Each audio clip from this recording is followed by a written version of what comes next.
Nakalimita ang Kabanata 25 sa bahay ni Piloso Potasio. Nagtungo si Ibarra sa bahay ni Piloso Potasio upang humingi ng sustensyon sa ipapatayong paaralan. Naabutan niya na nagsusulat si Piloso Potasio gamit ang mga simbolong hayop, bilog, bulaklak, paa, daliri at kamay. Nagtataka si Ibarra kung bakit ganon ang kanyang sinusulat. Ayon kay Piloso Potasio, nagsusulat siya sa ganong pamamaraan upang hindi ito maintindihan ng mambabasa. Agad namang nagtaka si Ibarra at ikinakalang baliw ang matanda.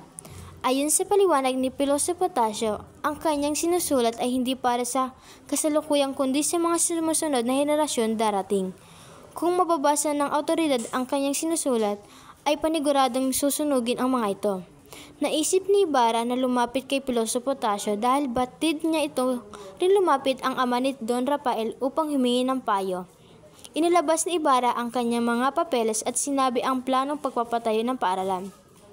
Sinabi ni Piloso Potasio na hindi dapat siya ang napilitan ni Ibarra kung payo ang kailangan nito dahil baka akalain ng ibang tao na baliw din si Ibarra kung kakaiba ang pananaw nito sa mas makararami.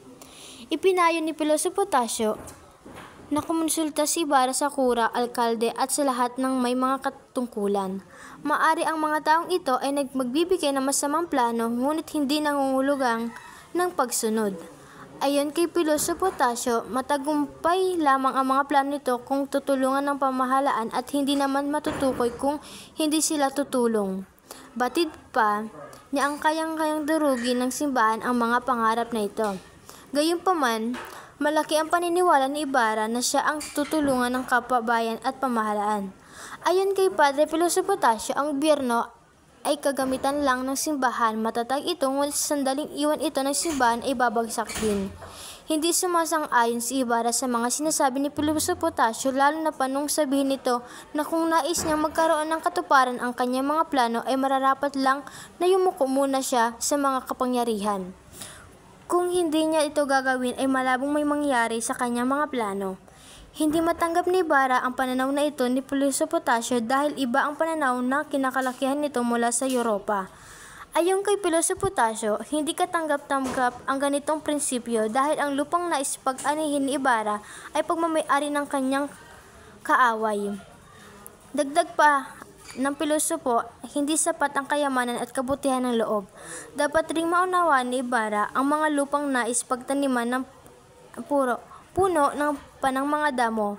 Batid ni Ibarra ang kahalagaan ng payo di Tasio, ngunit hindi pa rin siya nawawala ng loob. Maaaring hindi matagumpay ang planong ito, ngunit maniniwala siya na mayroong uusbong na punla sa niyang pagpapatuloy sa pangarap na sinusimulan ni Piloso Potasio.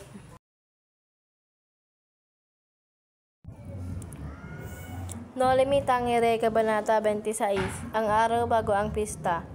Bago pa lang ang araw ng pista sa San Diego ay abala na ang lahat sa paghahanda. Masaya ang bawat tahanan, ang bawat kalye, ang simbahan at ang sabungan. Ang paligid ay papapaligiran ng mga banderitas at dekorasyon. Maririnig na din ang musika at ang mga tunog ng paputok. Abala na rin ang mga magkakabaihan sa pagluluto ng handa. Bawat tahanan ay makikitaan ng mga panauhin. Makikita rin sa bayan ang malaking entablado na pagtatanghalan ng mga sikat na mandudula galing Tondo. Walang tigil sa paglakad ang mga tao at nagtatakbuhan naman ang mga bata. Ang pagdiriwang ay katulad sa eksena ng normal na pista. Habang may kanya-kanyang gawain ng lahat, abala din ang mga taong kinontrata ni Ibarra sa pagpapatayo ng paaralan. May naghuhukay ng lupa, naghahalo ng simento, may naghahakot ng bato. Si Nolwan ay nataasan upang mamahala sa proyekto. Ang lahat ay gastos sa pinapatayong gusali ay sagot ni Ibarra. Hindi niya tinanggap ang anumang tulong mula sa mamamayan at sa mga pari. Ang pinapatayong paaralan ay iginaya sa eskwelahan sa Riopa, kung saan ay hiwalay ang mga babae sa lalaki. Bukod sa may magagarang silid-aralan, may nakalaan ding malawak na espasyo para sa pagtatanim ng mga gulay.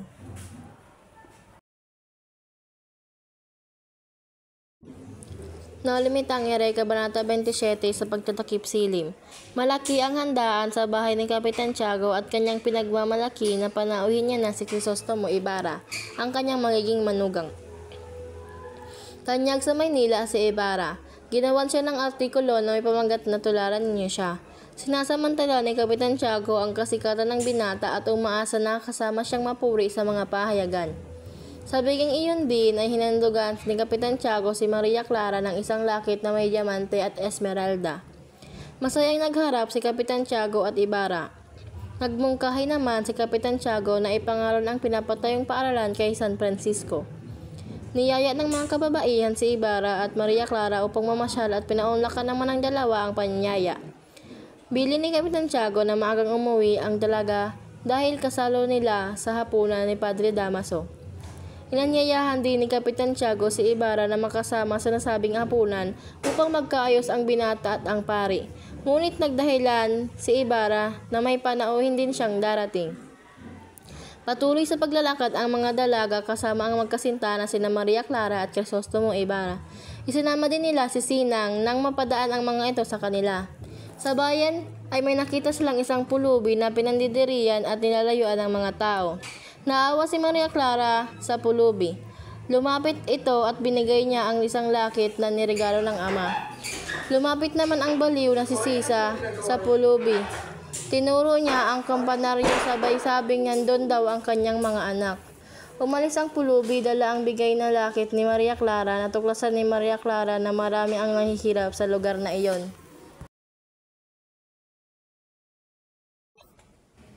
Naulimitang Kabanata 28, ilang sulat. Nailathala sa pahayagan sa Manila ang mga kaganapan na nangyari sa araw ng pista ng San Diego. Kasama sa balita ang mga sikat na tao ng San Diego, ang mga pari, maging ang pagtitanghal kasama na ang mga artistang nagsipagganap. Nasiyahan ang mga Kastila sa komedyang nasa wikang Kastilya. At masaya namang pinanonood ng mga Pilipino ang komedyang nakasalin sa wikang Tagalog. Ngunit si Crisostomo Ibarra ay walang dinaluhan alinman sa dalawa. Kinabukasan ay nagdaos ng isang prosesyon para sa mga santo't santa. Nagkaroon din ng sayawan sa pangunguna ng mga amang sina Kapitan Tiago at Maria Clara, bagay na ikinainis ng dalaga. Gumawa ng liham ang dalagang si Maria Clara sa kanyang minamahal na si Crisostomo Ibarra.